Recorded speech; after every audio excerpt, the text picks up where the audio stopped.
আমি পারমিতা। আপনারা পারমিতার পাকঘর দেখছেন, তবে আজকে পারমিতার পাকঘর কিন্তু হচ্ছে না।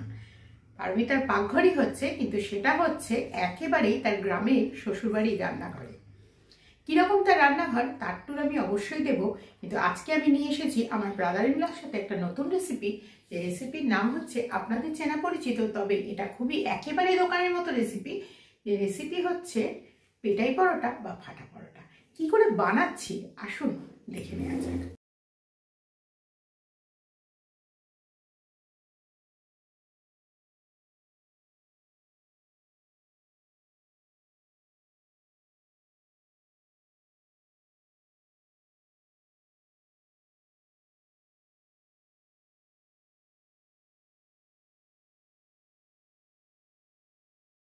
Baking soda 1/4 teaspoon. ওকে, 2 চামচ সাদা তেল দিয়ে খুব ভালো করে ময়ান দিতে হবে। আপনারা দেখতেই পাচ্ছেন এখানে আমার ব্রাদার ইন ল এইটা কিন্তু বানাচ্ছে, তার সাথে আমার যা হচ্ছে এই খাবারের আজকের ভালো করে নুন, বেকিং সোডা, সাদা তেল দিয়ে ভালো করে মেশাতে হবে। জল দিয়ে অল্প অল্প মিশিয়ে মাখতে হবে। খুব পাতলাও নয়, খুব টাইটও নয়। আচ্ছা, ময়দা, লবণ, চিনি, বেকিং সোডা আর সাদা তেলের সংমিশ্রণ। ওকে, ঈষৎ উষ্ণ গরম জলে ওটাকে মাখতে হবে। খুব পাতলাও নয়, আবার খুব ঘন টাইটও নয়, মিডিয়াম ইনগ্রিডিয়েন্টসে ওটাকে করতে হবে। আগে ওটা মাখা হোক, মাখা হওয়ার পর তারপর ওটাকে 20 মিনিট চাপা দিয়ে রাখতে হবে রেস্টে। 20 মিনিট পর কিভাবে পেটাই পরোটাটা হচ্ছে সেটা পরে বলছি।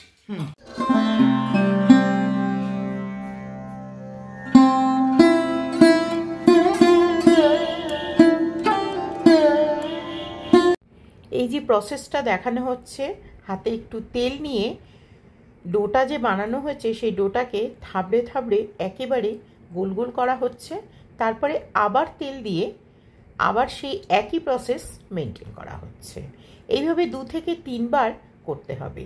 এই প্রসেসটি মেনটেন করলে তবেই কিন্তু সমস্ত ডোটার মধ্যে অয়েলটা ঢুকবে এবং পরোটাটা খাস্তা হবে। পরোটার ডো একেবারে তৈরি হয়ে গেছে, কিন্তু এটাকে 20 মিনিট রেস্টে রাখতে হবে। 20 মিনিট রেস্টে রাখার পরেই কিন্তু এই ডোটা পারফেক্ট পরোটার জন্য তৈরি হবে।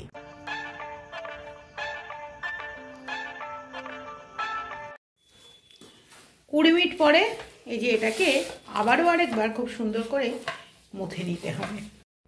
ময়দাটা 20 মিনিট পরে খোলার পরে আবারও কিন্তু সামান্য সামান্য তেল দিয়ে দিয়ে এটাকে খুব ভালো করে আবারও মেখে নিতে হবে।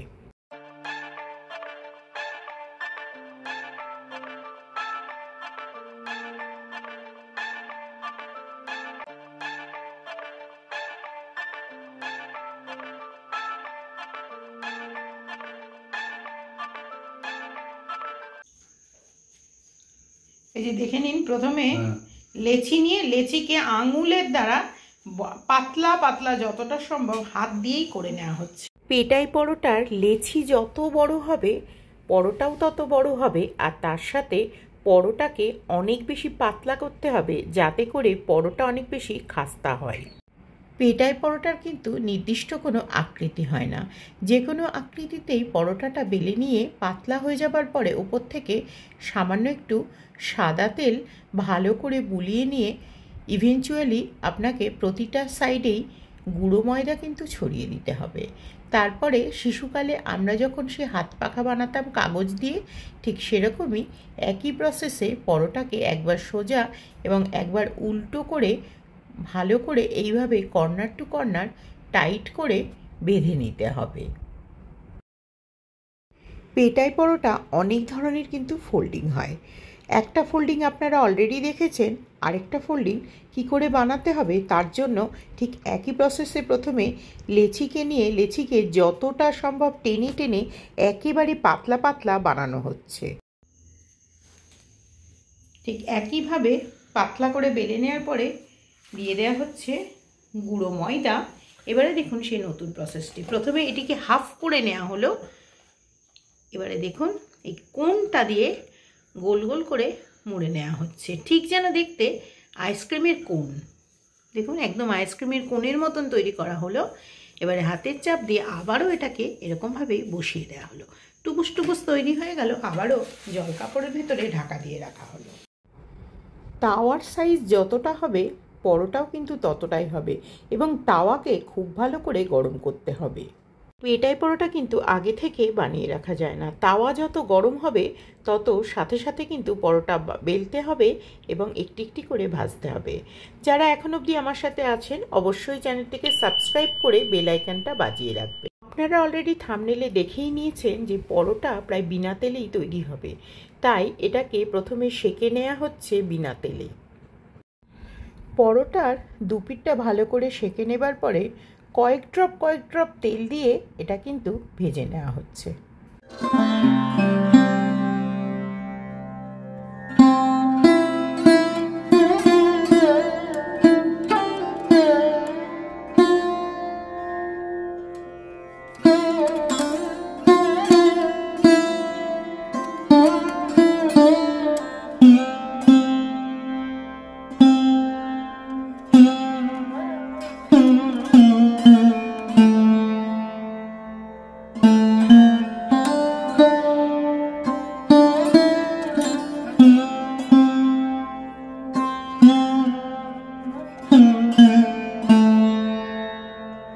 পেটাই পরোটা বানাতে গেলে এবং খাস্তা করতে গেলে প্রত্যেকটা পরোটাই কিন্তু একটা একটা করে ভাজতে হবে, মানে প্রতিবারই একটা একটা করেই ভাজা হবে।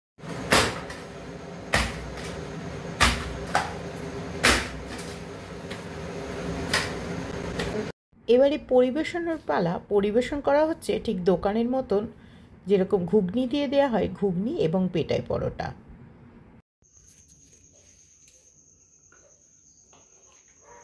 কেমন হয়েছে?